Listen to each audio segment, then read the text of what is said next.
they're reducing headcount for because a computer can do it.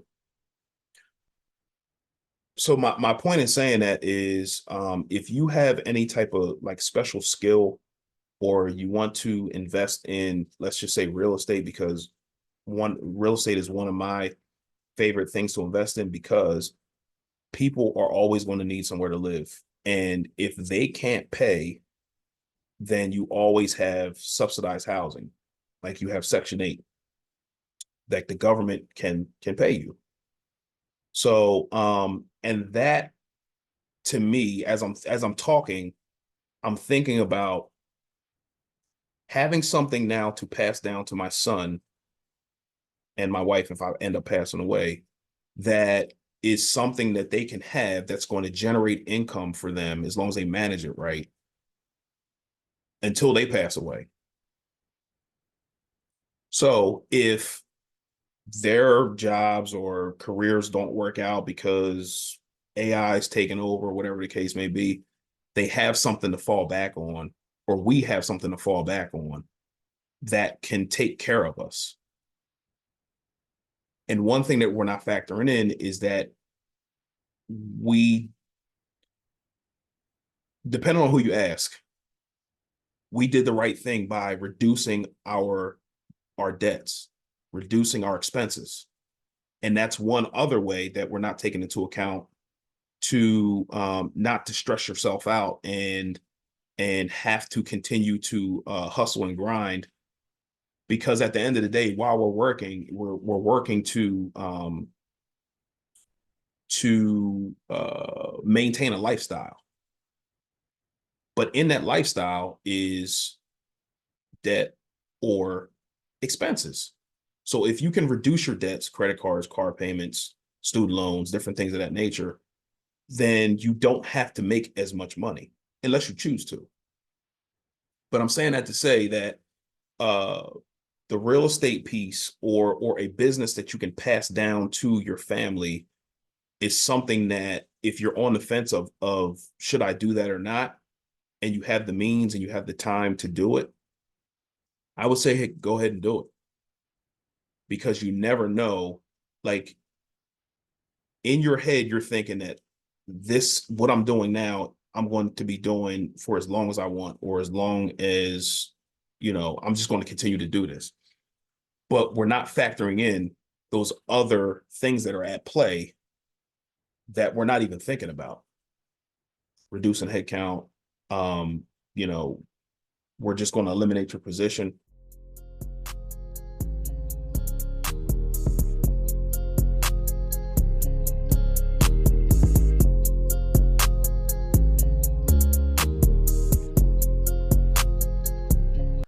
Hey, family, this is Che Willis coming back with another episode of Wealth is a Journey podcast. Guys, you guys see anything different today? Yeah, your boy's looking extra crispy today, man. I got some advice a few weeks ago to update some things to enhance the look of the podcast. So I got some new lighting, got a new camera now, and microphone. So hopefully you guys see that and know that we're making the improvements. But before we get started, as always, I'd just like to thank, if you are a new listener or subscriber to my channel, I'd just like to say thank you for showing up. And we are going to get into some stuff today. Also, if you are a return listener, thank you for returning. Hopefully we're adding value to you and your life. But today we're going to get into some stuff that's going to possibly make you uncomfortable. It makes me uncomfortable thinking about this talk that we're going to have today. But hey, we got to just rip the Band-Aid off, and we just got to have the conversation. So last week we talked about there being no magic pill to being successful. There's no magic pill. There's no magic fairy dust that somebody's going to just sprinkle on you, and then you're just going to arrive at this place of success. You're going to arrive at this place of abundance. It just doesn't work like that. But before we get into that, I want to I want to talk about a quick story. I want to tell you guys a quick story. And some of you may have heard this before, but walk with me. Back in 2016, I bought a rental property for dirt cheap. Uh, I probably paid maybe $13,000 for the property. Fixed it up for 5, and started renting it out. Everything was beautiful. A few years later, I ended up doing the same thing. A little different twist on the story though. So what happened was I bought the house back before the pandemic. It was the beginning of 2020. The house was a mess, bad shape. There's a lot of different damages to the house and so forth and so on that needed to be repaired. So this time, the last time in 2016, I took my contractor through there with me, looked at it, said, okay, this is what it's going to be to fix it up.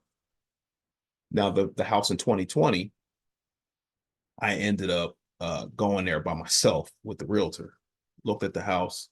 I said, you know what? I think this is going to be good. I'll take it, just because of what I did a few years before. Now, there was 2 different elements that were at work or at play in this scenario in 2020. A little bit of arrogance, possibly, and I was naive because I felt like, because I did it in 2016 and fixed it up for cheap, that I could potentially do the same thing in 2020. I did not take my contractor through there. And then when I ended up taking the contractor through there, he was like, yo, this house is a disaster. You bought this? I said, absolutely, I did. I was happy. I was excited. And then he told me approximately how much it was going to cost me to fix it. And it was nowhere near $5,000. So needless to say, uh, I did not end up renting the property until around mid 2021, like July 2021, because there was so much damage. I did not factor in the pandemic that was happening. The world was, on pause. It was hard to get people in there to fix it up. It was a lot of different factors at play. Again, the house ended up getting rented out. Everything's fine now. But the reason I'm telling you this story is because while we're going through life, we go through life just living life. Everything's fine. Just living. But I don't think a lot of times that we factor in the different variables that are at play that you don't recognize or that you don't see. Now, is that arrogance on your part or my part? I don't know. But what you do know is that where you are currently in your life is not where you want to be. But what are you doing to take the steps to get to where you want to be? And I'm saying that I said that story because there was a little bit of arrogance and a little bit of me being naive because of what happened before. I thought that I could apply those same rules, and I just completely just messed up. And because of that, I lost a lot of money. Although everything worked out, which it did, I lost a lot of money. A lot of people I talk to doing budget classes and calls and things of that nature, a lot of the times mountains of debt happen because we close our eyes. We're not paying attention to what's going on around us. And we have this idea in our head that things are going to be okay if I'm not paying attention to it. When what's happening in the background is that, mounds and mounds of, let's just say, debt. There's mounds of it because we're not paying attention. We're just spending, we're just living, and we just feel like that things are just going to magically just be okay. And that's not really the case. Whatever we want, we are going to have to work for it.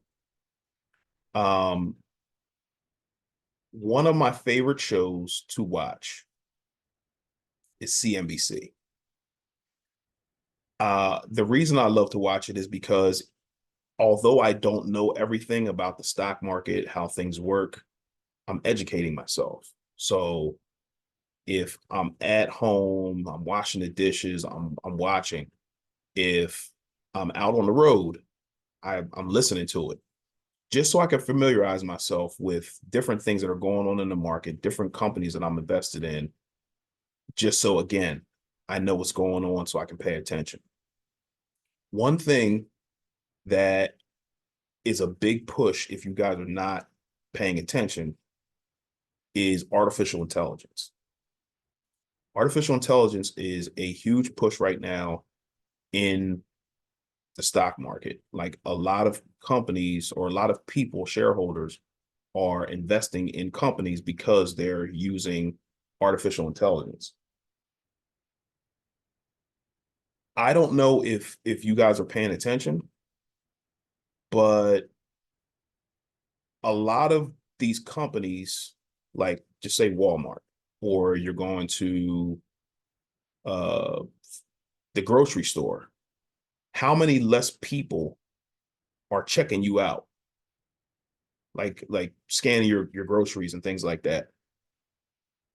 There's less workforce in there because it's being taken over by computers.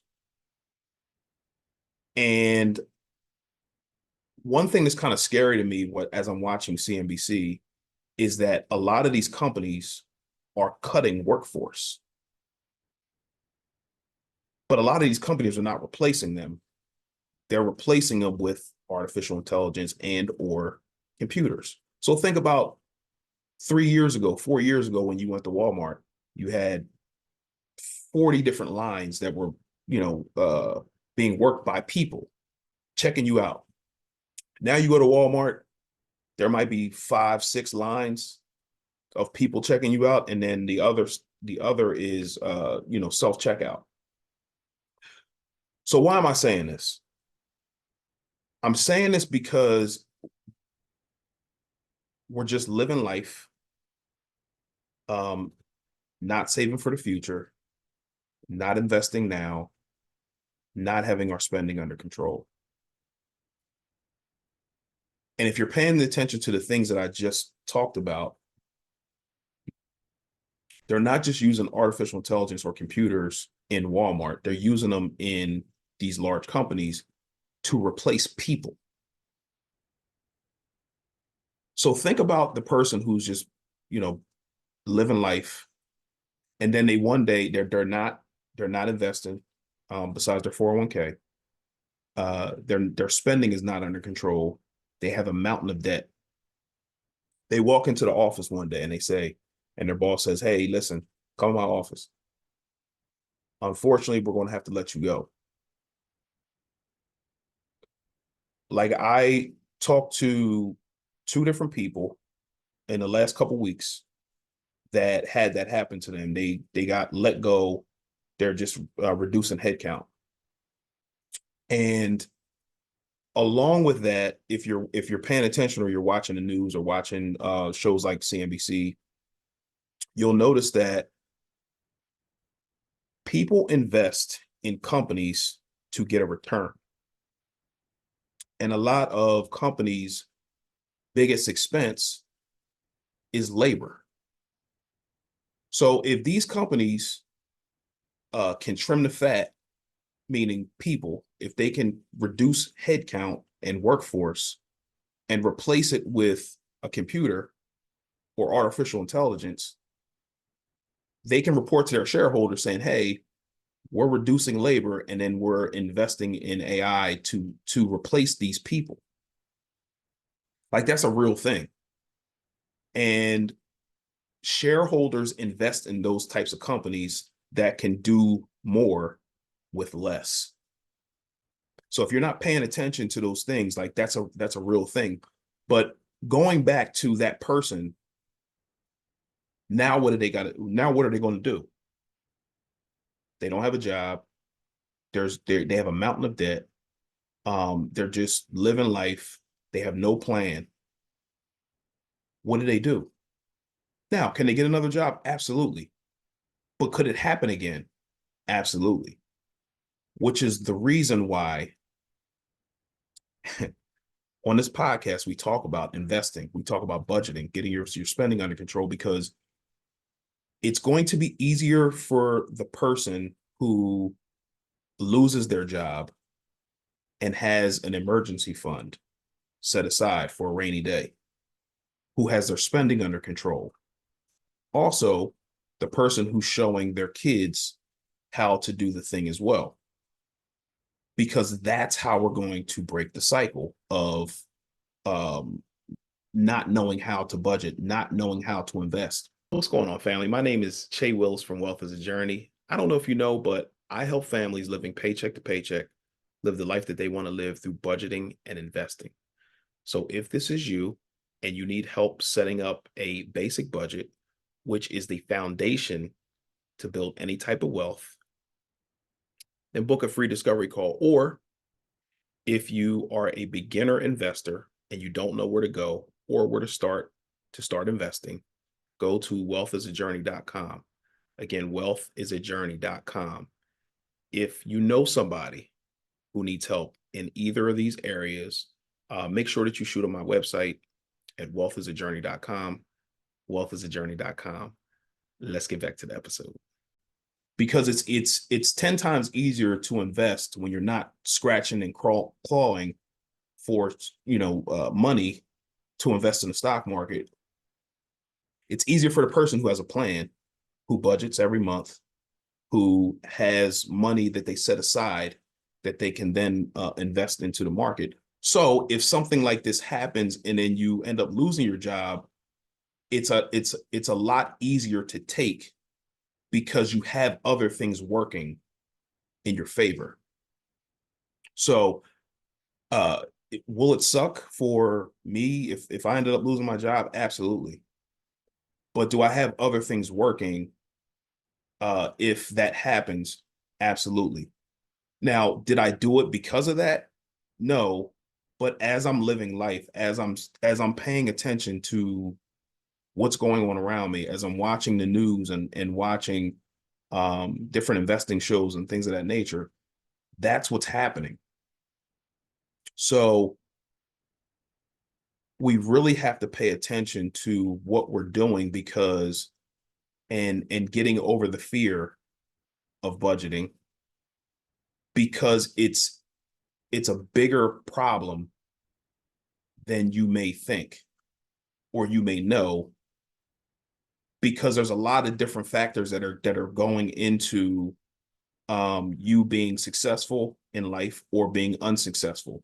And I'm not saying that you're a failure or anything like that. I'm not saying that. I'm just saying that if your spending is under control, you're going to live a happier life because you have structure, and then also you know where your money's going. So when I say, hey, get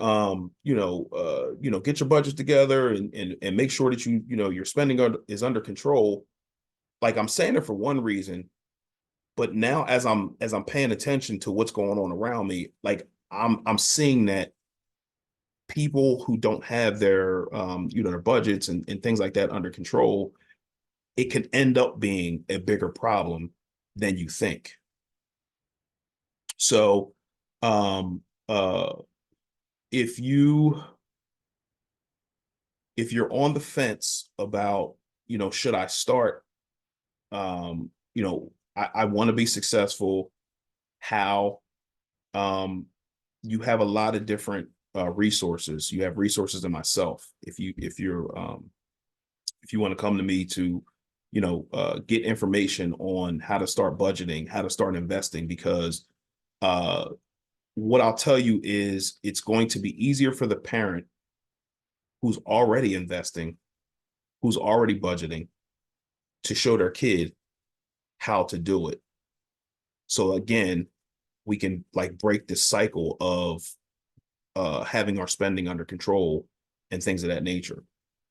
So I'm not saying that, this is not a doom and gloom podcast episode, but this is like a rip the band-aid off and really understand and really pay attention to what's going on out there, because I had a episode podcast with Amani on a Quality Cup Life podcast, which was a really, really good episode. It's on YouTube. We talked about college students. She talks to a lot of college students, and they have no direction on where they want to go in life and things like that. And then I was telling her, like, yo, the robots are coming. Like, they're coming to basically take over our jobs. And there's a lot more as this AI boom continues to increase and things like that.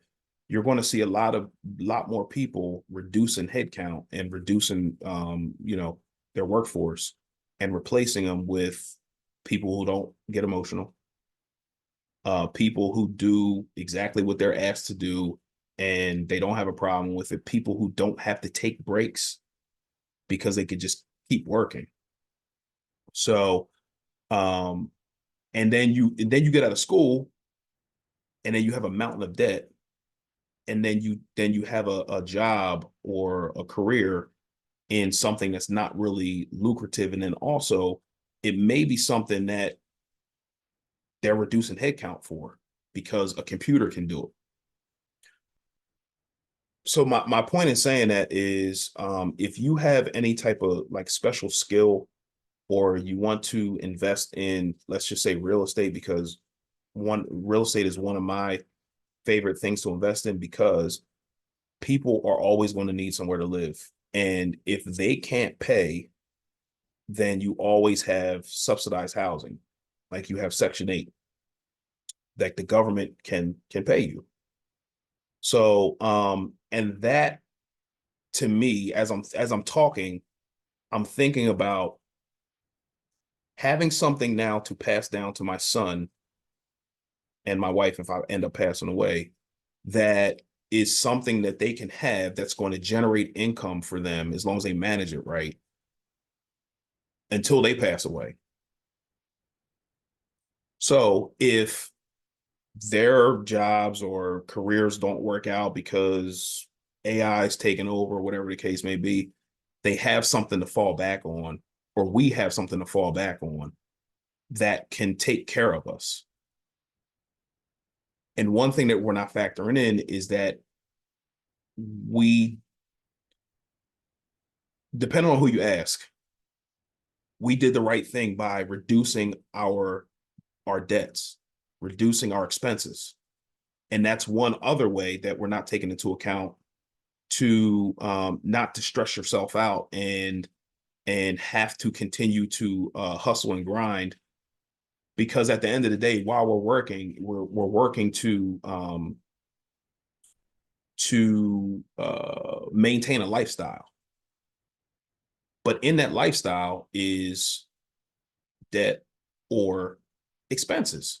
So if you can reduce your debts, credit cards, car payments, student loans, different things of that nature, then you don't have to make as much money unless you choose to.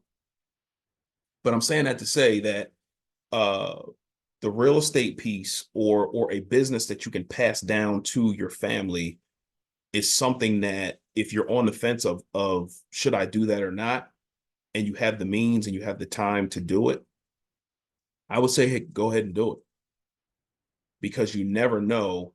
Like, in your head, you're thinking that what I'm doing now, I'm going to be doing for as long as I want, or as long as, I'm just going to continue to do this.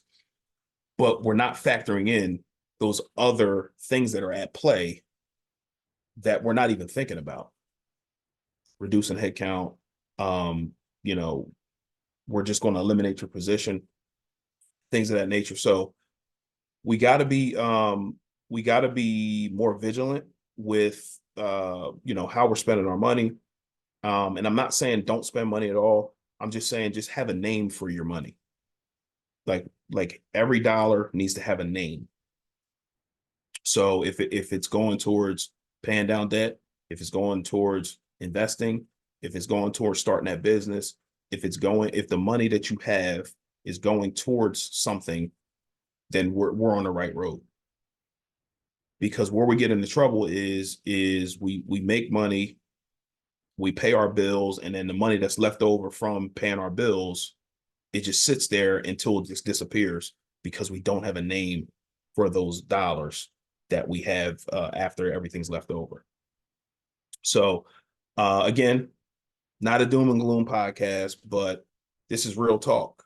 And I don't know if you know anybody who's reduced headcount, or a friend or family member. And if you do, then you know exactly what I'm talking about. So it's go time. I say it all the time. It's go time, because there's a lot of factors at play that you may not be factoring in because you may not be paying attention. And I personally wasn't paying attention to this stuff until I started watching the news and seeing what was going on and seeing what different companies are doing to report to their shareholders.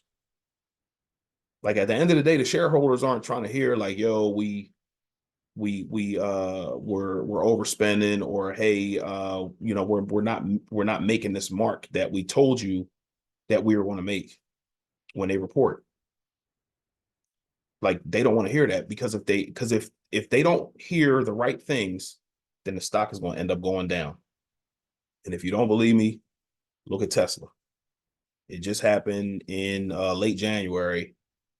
The Elon and his team, they said the wrong things, or they didn't have the right answers for the shareholders, and their stock went down like $25-30 in one day. It's a real thing. So so just pay attention to your surroundings. If you need help with budgeting, seek the information, seek the help that you need, because it is go time. And the faster you start, the easier it's going to be. And then the more consistent you are doing the thing, then that will allow you to be able to pass the information down to your children, to your nieces and nephews, and anybody else that's in your circle of influence. So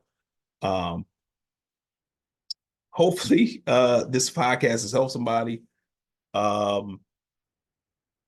Very sobering, but it's information that we need, unfortunately. And if you're not paying attention, then hopefully you are now.